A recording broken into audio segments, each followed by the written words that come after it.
Quadratic polynomial से related question है भाई, जो एग्जाम में पूछे जा सके हैं 10th के बोर्ड में या फिर किसी भी कम्पिटिटिव एग्जाम में। ठीक है ना। तो find quadratic polynomial if product of zeros is -12 and one of the zeros is 4। यानी कि प्रोडक्ट दे दिया, जैसे भाई दो जीरोज होते हैं अल्फा एंड बीटा, तो उनका प्रोडक्ट दे दिया यानी कि अल्फा इंटू बीटा, वो कितना दे दिया -12। और एक जीरो कोई भी मान लेंगे, ठीक है ना, अल्फा मान लो या बीटा मान लो, अल्फा की वैल्यू दे दी उसने 4, तो इसमें रख देंगे 4 into beta is equal to -12। 4 से वो कट जाएगा 3 जा पे, तो बीटा की वैल्यू कितनी आएगी -4। अल्फा इंटू बीटा तो दे रखा भाई, अल्फा प्लस बीटा और निकाल लेंगे, अल्फा प्लस बीटा, तो अल्फा की वैल्यू कितनी थी 4, बीटा आया -3 भाई, तो 4 -3 कितना बचेगा 1।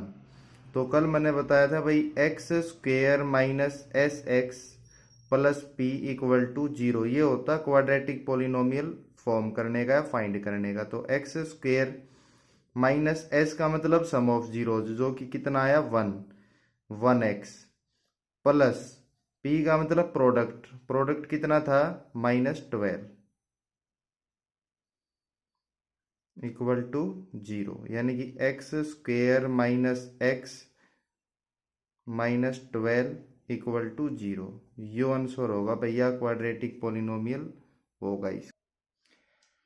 सेकंड क्वेश्चन क्या कह रहा है भाई, फाइंड द क्वाड्रेटिक पोलिनोमियल। दोबारा से क्वाड्रेटिक पोलिनोमियल ही बनाना। If alpha plus beta is equal to 7 and beta is equal to -5, तो अल्फा प्लस बीटा की वैल्यू दे दी 7 और बीटा की वैल्यू कितनी है -5, तो अल्फा -5 इज इक्वल टू 7, -5 उधर जाएगा प्लस का 5, तो 7 + 5 कितना आ जाएगा 12, तो 7 + 5 यानी कि अल्फा की वैल्यू आ गई 12। हमने चाहिए पहले अल्फा प्लस बीटा तो दे रखा है, प्रोडक्ट और चाहिए alpha into beta, beta alpha की वैल्यू कितनी आई 12 इंटू बीटा की वैल्यू कितनी है -5, तो कितना हो जाएगा -60।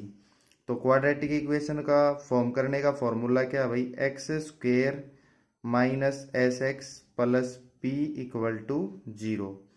x² माइनस एस का मतलब सम कितना है अल्फा प्लस बीटा 7, तो 7x प्लस पी प्रोडक्ट कितना आया -60 इक्वल टू 0, तो x² minus 7x -60 equal to 0, ये रहेगा आपका आंसर भाई। नेक्स्ट क्वेश्चन है भाई, alpha square if alpha and beta are zeros of polynomial this such that alpha square plus beta square plus alpha beta is equal to 21/4, then find k की value निकालनी है हमने इसमें। ठीक है, तो अल्फा प्लस बीटा जो होता है भाई वो होता है -b/a के बराबर। ठीक है ना, यहाँ से a की वैल्यू कितनी रहेगी हमारी 2, b की वैल्यू क्या रहेगी 5 और c की वैल्यू क्या रहेगी k।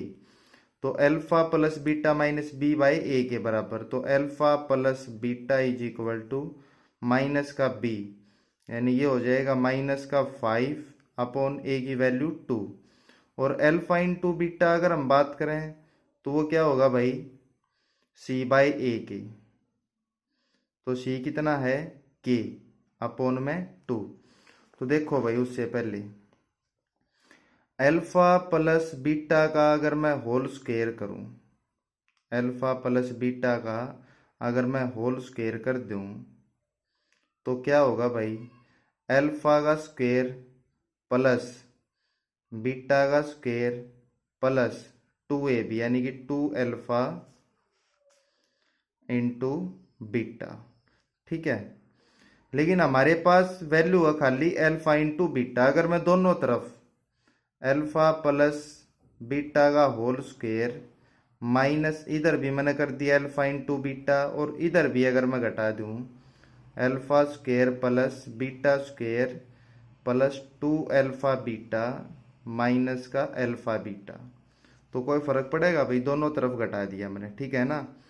और इसकी वैल्यू यू आ जाएगा अल्फा इंटू बीटा, तो इसकी वैल्यू कितनी दे रखी है हमारे को 21/4, ठीक है। इसको देख लेते हैं एक बार, अल्फा प्लस बीटा कितना है -5/2, इसका होल स्क्वायर हो जाएगा, माइनस अल्फा इंटू बीटा कितना भाई k/2 इज इक्वल टू 21/4। तो माइनस का स्क्वायर तो प्लस हो जाएगा, 5 का स्क्वायर 25/2 का square 4 minus k/2 is equal to 21/4। Minus k/2 उधर चला जाएगा, यो इधर आ जाएगा, तो 25/4 माइनस का 21/4 इज इक्वल टू k/2। तो लेफ्ट साइड में 4 एलसीएम, 25 में 21 गए 4 इज इक्वल टू k/2। 4 तो 4 कैंसिल, 1 2 उधर जाएगा, मल्टीप्लाई में हो जाएगा यो, तो k is equal to 2 into 1, तो k की वैल्यू कितनी आ जाएगी 2 1 जा 2। अगला क्वेश्चन है भाई, alpha and beta are zeros of p x, यो पोलिनोमियल दे दिया हमारे को एक, इसके जीरोज है अल्फा और beta, then find a if 3 alpha plus 2 beta equal to 20। ठीक है भाई, तो करेंगे इसको सोल्व। तो अल्फा प्लस बीटा जो होता है वो होता है -b/a के बराबर। तो यहाँ से अल्फा प्लस बीटा की जो वैल्यू आएगी हमारी वो आएगी माइनस का b, यानी कि माइनस माइनस प्लस का 6/a की वैल्यू क्या रहेगी 1। पहले वैल्यू लिख लिया रो भाई, a is equal to 1, b is equal to -6 और c is equal to a। तो अल्फा प्लस बीटा जो आएगा हमारा यहाँ से वो आएगा 6, ठीक है ना। तो हमने चाहिए 3 अल्फा प्लस 2 बीटा, तो यहाँ से बीटा की वैल्यू जब हम निकाल लेंगे तो कितना होगा 6 माइनस अल्फा, तो रख देंगे इसके अंदर 3 alpha plus 2 beta is equal to 20। तो 3 अल्फा 3 कितना हो जाएगा ये 3 अल्फा प्लस 2 इंटू बीटा की वैल्यू कितनी 6 minus alpha is equal to 20। तो 3 अल्फा प्लस 2 6 जा 12 माइनस का 2 अल्फा इज इक्वल टू 20। तो 3 अल्फा माइनस 2 अल्फा अल्फा, और 12 उधर जाएगा माइनस, तो 20 माइनस 12 कितना हो जाएगा 8। कितना आएगा भाई 8। अल्फा की वैल्यू कितनी आएगी 8। अगर अल्फा की वैल्यू 8 मैं इस इक्वेशन में पुट कर दूं भाई, ठीक है ना, तो बीटा कितना आ जाएगा 6 माइनस 8, तो बीटा की वैल्यू कितनी आएगी माइनस का 2। तो a की वैल्यू फाइंड आउट करनी है, तो ये लास्ट में भाई प्रोडक्ट होता है अल्फा इंटू बीटा, a के साथ रिलेशन यानी कि c के साथ जो रिलेशन होती है वो होती है alpha into beta is equal to c/a।